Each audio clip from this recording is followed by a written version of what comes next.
Hi friends, Roshan Kanakala, సాక్షి మధోల్కర్, బండి సరోజ్ కుమార్, హర్ష చెముడు ప్రధాన పాత్రలు పోషించిన మోగ్లీ సినిమా ఈరోజు ప్రీమియర్స్ వేశారు. నిన్న కూడా వేశారు, కానీ ఈరోజు సెలవు పెట్టుకొని మరీ ప్రీమియర్స్కి వెళ్ళాను. హాల్ అంతా ఫుల్ అయిపోయింది. దర్శకుడు సందీప్ రాజ్ వేసిన ట్వీట్లు అలాగే చేసిన పబ్లిసిటీ ఈ సినిమాకి మంచి ఓపెనింగ్స్ తీసుకొచ్చాయి. అయితే థియేటర్లోకి వచ్చిన 20 నిమిషాలకి చాలామంది 8 గంటల షో అయినా నిద్రలోకి పోయారు. దానికి కారణం ఏంటి అన్నది ఇప్పుడు చూద్దాం. మోగ్లీ సినిమా స్టోరీ ఓ ప్రేమ కథ అని అనుకుంటాం, కానీ అది ప్రేమ కథ కాదు, ఒక కర్మ కథ. కర్మ సిద్ధాంతాన్ని అనుసరించి మనిషి ఏం చేస్తే అతనికి ఏం జరుగుతుంది అన్నది చూపిస్తాడు ఈ సినిమాలో దర్శకుడు. అయితే అది లాస్ట్ 10 నిమిషాల్లో చూపించి మిగిలిందంతా అనవసరమైన ప్రేమ కథ. అడవిలో సినిమా షూటింగు, ఆ షూటింగ్లో చెవిటి మోగ అయిన అమ్మాయిని ప్రేమిస్తాడు. ఆ షూటింగ్కి జనాల్ని సప్లై చేసే మోగ్లీ. ఆ అమ్మాయి పేరు వర్ష. క్లైమాక్స్ వరకు మనకి ఆ అమ్మాయి పేరు చెప్పరు. అయితే ఈ వర్ష మోగ్లీ ఇద్దరు ప్రేమించుకుంటూ ఉంటే ఎంతమంది అమ్మాయిల్ని అనుభవించి వాళ్ళందరి బొట్లు బొట్టు బిళ్ళల స్టిక్కర్లు పెట్టుకుండే ప్యాడ్కి అంటించుకొని 75 అమ్మాయిగా వర్షాన్ని అనుభవించాలనుకున్న క్రిస్టఫర్ నోలాన్ అనే పోలీస్ ఆఫీసర్ పగబట్టి ఎలాగైనా మోగ్లీని దూరం చేసి వర్షాన్ని అనుభవించాలనుకుంటాడు. ఆ తర్వాత మోగ్లీ ఫ్రెండ్ అయిన హర్ష ఎలా తన ఫ్రెండ్ని కాపాడుకోవాలనుకున్నాడు. అయితే sadist police officer Christopher Nolan ఏం చేశాడు అన్నది మిగిలిన కథ. పెద్ద కథ ఏం కాదు, పోనీ అద్భుతమైన సన్నివేశాలు ఉన్నాయంటే ఒక్కటి అద్భుతం, చాలా ఆర్టిస్టిక్గా తీశాడు అన్నట్లు ఒక్క సన్నివేశం కూడా ఉండదు. కర్మ సిద్ధాంతాన్ని అప్పుడప్పుడు పరిచయం చేస్తూ దర్శకుడు ఒక మూగజీవిని హింసిస్తే ఆ మూగజీవి ద్వారా నువ్వు చేస్తావు అని మధ్యలో చూపిస్తాడు. కానీ మనం హీరోయిన్ అనుకుంటాం, కానీ మళ్ళీ అదే మూగజీవి ద్వారా విలన్ చచ్చిపోవడం, ఇదొక్కటి బాగా తీశాడు సందీప్ రాజ్. ఈ సినిమా మొత్తానికి బెస్ట్ ప్లస్ పాయింట్స్ ఏంటి అంటే ఫోటోగ్రఫీ. కెమెరామెన్ చాలా అద్భుతమైన ఫోటోగ్రఫీ ఇచ్చాడు. అక్కడక్కడ సీలౌట్లో కొన్ని షాట్లు ఉంటాయి, చాలా బాగుంటాయి.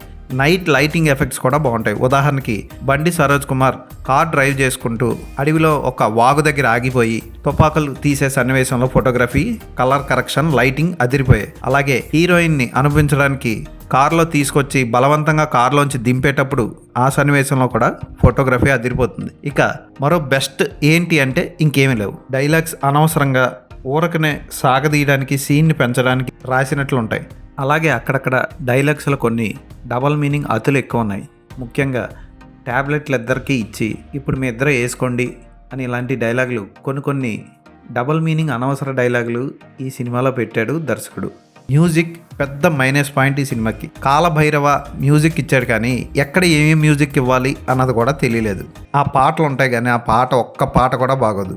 కనీసం ఆర్పి పట్నాయక్ని పెట్టుకుంటే అందమైన మనసులో ఈ టైప్ పాటలు కొడతాడు. ఎందుకంటే సినిమా అడవిలో జరుగుతూ ఉంటుంది కదా. ఇక డ్రోన్లు ఉపయోగించి ₹1 కోటి ఖర్చు పెట్టి ఆ అమ్మాయిని అనుభవించాలనుకునే క్రిస్టఫర్ నోలాన్ పాత్ర అంత అద్భుతంగా అనిపించదు. ఆ పాత్ర ఇంతకుముందు బండి సరోజ్ కుమార్ పిచ్చిగా పచ్చి బూతులతో తీసిన యూట్యూబ్ సినిమాలాగే అదే క్యారెక్టర్లా ఉంటుంది. దానివల్ల అంత గొప్పగా ఆ క్యారెక్టర్ కనెక్ట్ అవ్వం. అన్ని సినిమాల్లోనే ఒకలాగే యాక్ట్ చేస్తున్నాడు అన్న ఫీలింగ్ వస్తుంది మనకి. కాకపోతే ఒక్కొక్క దగ్గర అతనికి అద్భుతంగా మేకప్ చేసి హెయిర్ స్టైలింగ్ అది బాగా చేసి చూడడానికి సుదీప్లా అనిపిస్తాడు. అతని పాత్రకు అతను న్యాయం చేశాడు. దర్శకుడే అతని నుంచి కొత్తగా నటనని రాబట్టుకోవడంలో ఫెయిల్ అయ్యాడు. గోపీచంద్ విలన్గా చేసిన రోల్స్ ఇప్పుడు ఇతనికి ఇవ్వచ్చు. బండి సరోజ్ కుమార్కి మంచి పేరే వస్తుంది ఈ సినిమా చూసిన తర్వాత. అయితే ఆ క్యారెక్టర్ని మరీ ఓవర్గా సాగదీసి ప్రతిసారి బిల్డప్, నో డ్రామా. ఆ బిల్డప్లకే చాలా సన్నివేశాలు మింగేసినట్లు తినేసినట్లు అనిపిస్తాయి. తన కళ్ళల్లో పడ్డ ఐఏఎస్ అందంగా ఉందని కలెక్టర్నే అనుభవించేయడానికి, ఆమెను బ్లాక్మెయిల్ చేయడానికి ఆమె ఇంటికి వెళ్ళిపోతాడు క్రిస్టఫర్ నోలాన్. ఇది టూ మచ్గా అతిగా అనిపిస్తుంది. ఇక క్లైమాక్స్లో ఓ క్యారెక్టర్ని చంపేటప్పుడు వచ్చే వైలెన్స్ సీన్ అనవసరం అనిపించింది, బాగా సాగదీసినట్లు అనిపించింది. ఓకే, బండి సరోజ్ కుమార్ అద్భుతంగా చేశాడు. తర్వాత సాక్షి మధోల్కర్ కళ్ళతోనే అద్భుతమైన ఎక్స్ప్రెషన్స్ ఇచ్చింది. సగం వరకు ఆమె బాగానే యాక్ట్ చేసింది. అయితే సగం నుంచి ఆమె పాత్రకి అంత ప్రాధాన్యత లేదు. అడవిలో తీసుకెళ్ళి వంటలో వండించుకోవడానికి తప్ప అంతకు మించి ఏం లేదు. ఇక రోషన్ కనకాల హీరోగా సూపర్గా చేశాడు అని చెప్పలేం, అలాగని బాగా చేయలేదని చెప్పలేం. ముఖ్యంగా అతనికి మూతి ద్వారా ఎక్స్ప్రెషన్స్ పలికించడంలో ఇబ్బంది ఉన్నట్లు ఫేస్ని చూస్తే తెలిసిపోతూ ఉంటుంది. అక్కడక్కడ బాగానే చేసిన చాలా వరకు ఫైట్స్లో ప్రభాస్ని ఇమిటేట్ చేశాడు. ఈ సినిమాలో ప్రభాస్ ఫ్యాన్ అవ్వడం, ఇమిటేషన్ కూడా అలాగే చేయడం. ఫైటింగ్ మాత్రం ప్రభాస్ డూప్ రాజ్ కిరణ్తో చేయడం విశేషం. అయితే ఆ రాజ్ కిరణ్తో వచ్చే ఫైట్ సన్నివేశం కూడా అంత వెటకారంగా ఉంటుంది. ఆల్రెడీ చిన్న కత్తితో పొడి చేసి గుండెల్లో అతన్ని చంపేస్తాడు. మళ్ళీ అతను ఎలాగో లేచి తిరిగి వచ్చేస్తాడు. ఆ కత్తిపోటు కూడా కనపడదు గుండెల మీద. ఇలాంటివి చూసుకోలేదు దర్శకుడు. ఇక హర్ష చెముడు పాత్ర ఓకే, పర్వాలేదు, బాగానే ఉంది. అతను ఇలాంటి పాత్రలు చాలా చేశాడు. మీరు కలర్ ఫోటో సినిమా చూస్తే నాకైతే ఆ సినిమా అస్సలు నచ్చలేదు. అసలు ఆ హీరో ఆ హీరోయిన్ ఆ కాంబినేషనే నచ్చలేదు. అందుకని ఆ సినిమాని చూస్తున్నప్పుడే నాకు చిరాకు అనిపించింది. సునీల్ని విలన్గా పెట్టడం పెద్ద జోక్లా అనిపిస్తుంది ఆ సినిమాలో. అలాగే ఇక్కడ కూడా క్యాస్టింగ్ అంతా మిస్ క్యాస్టింగ్ అయినట్లు అనిపిస్తుంది. ఉదాహరణకి బండి సరోజ్ కుమార్ పాత్రని టూ మచ్ ఓవర్గా చూపించడం, హీరోని ఏదో సినిమాలో ఇతను సైడ్ క్యారెక్టర్ అన్నట్టు చూపించడం పెద్ద మైనస్ పాయింట్. కొన్ని పాత్రలు ఒకసారి విలన్ సైడ్ ఉంటాయి, కొన్నిసార్లు హీరో సైడ్ ఉంటాయి. అలాంటి పాత్రలు రాసి వాటికి సరైన కంక్లూజన్ కూడా ఇవ్వకుండా ఇష్టం వచ్చినట్టు తీశాడు సందీప్. అతను రామాయణాన్ని ఫాలో అయ్యాడో, జంగిల్ బుక్లో మోగ్లీ క్యారెక్టర్ని ఫాలో అయ్యాడో అర్థం కాదు సినిమా చూసేటప్పుడు మనకి. ఈ సినిమా అంతా చూసిన తర్వాత మనకి చాలా పాత్రలు కామంతో గిలగిల కొట్టుకుంటున్నట్లు అనిపిస్తూ ఉంటాయి. ఉదాహరణకి ఈ సినిమాలో సినిమా తీస్తూ ఉంటారు, అందులో ప్రొడ్యూసర్ కూడా హీరోయిన్ వెనకే పడతాడు. ఆ అమ్మాయితో పడుకోవాలి అని తిరుగుతూ ఉంటాడు. అలాగే విలన్ ఉంటాడు. ఈ క్రిస్టఫర్ నోలాన్ కూడా పని మానేసి హీరోయిన్ని పట్టుకొని దాన్ని అనుభవించడం కోసం ₹1,00,00,000 పెట్టి డ్రోన్స్ అవి తీసుకొచ్చి అడవుల్లో తిరుగుతూ ఉంటాడు పని మానేసి.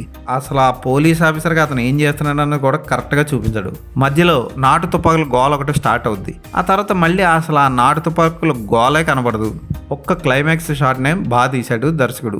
అక్కడ మాత్రం అందరినీ సాటిస్ఫై చేశాడు. కానీ ఆ ముందు చూపించిన నీరసంగా సాగిన కథనాలన్నీ సినిమా మీద బ్యాడ్ ఇంప్రెషన్ తీసుకొస్తాయి.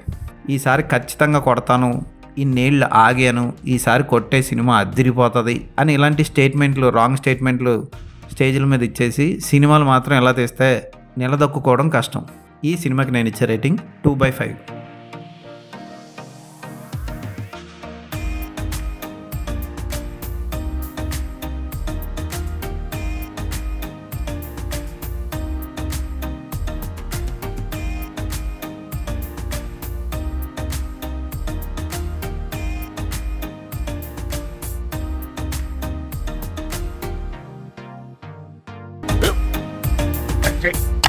స్కూల్ బెంచ్ లో ఎంత గట్టిగా ఉందరా?